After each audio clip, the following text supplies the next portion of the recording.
What are the factors that led to something coming into existence? That's a sensible question.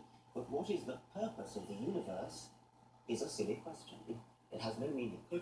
I don't think it's a very important question whether Jesus existed. There are some historians, most historians think he did, some They historians... certainly do. I couldn't find an ancient historian that didn't. Well, there are one or two, but I don't really care, actually, because it's precisely because it's petty.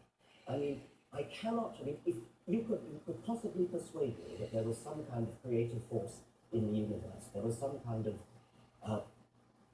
physical, mathematical genius who created everything. The expanding universe, devised quantum theory, relativity, and all that. You could possibly persuade me of that.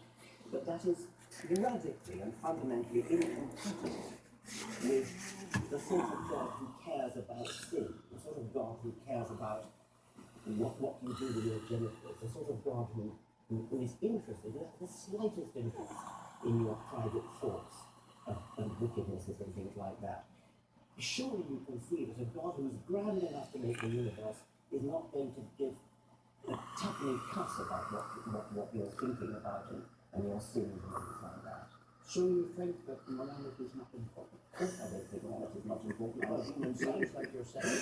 Check out how long that turd is, I man. live in a society of human beings, and within a society of human beings, morality is of course important. Oh, yeah. But we are one of billions of planets on a huge scale. It's flapping in the wind. Who bothers about this kind of human scale is not the Look kind at the of dirty God go. that is compatible with a scientific view of the universe. It's a medieval view. In the God delusion, I've made a 7-point scale. 1 is I'm totally confident there is a God. 7 is I'm totally confident there is not a God. 6 is, to all intents and purposes, I'm an atheist. I live my life as though there is no God. But any scientist of any sense will not say that they positively can disprove the existence of anything. I cannot disprove the existence of the Easter Bunny, and so I'm agnostic about the Easter Bunny. It's in the same respect that I'm agnostic about God. I think there's something wonderful about standing up and facing up to a universe where we are increasing our understanding. We throw away childhood obsessions, we throw away the sort of imaginary friend that comforts us when we're children. We feel the need for some kind of parent figure to turn to. I think when we grow up, we need to We have liftoff. aside and stand up. Ooh, yeah. It's cold and we're not going to last for the other. Oh! We face up to that.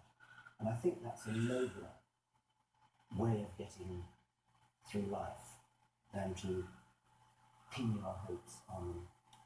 He looks happier. Doesn't he look happier? Is it okay to tell a child that God doesn't exist? Richard Dawkins. I think it's okay to tell a child the truth. But I would prefer to encourage a child to make up her own mind and to think about the evidence and to believe things when there is evidence. What I think is not okay, what I think is deeply immoral, is to tell a child That fish used to be gold. she's not good, she's going to Now it's all white. That seems to me to be mental child abuse and an utter disgrace. Now, science doesn't know everything. So it's one of the glories of science that we know what we don't know,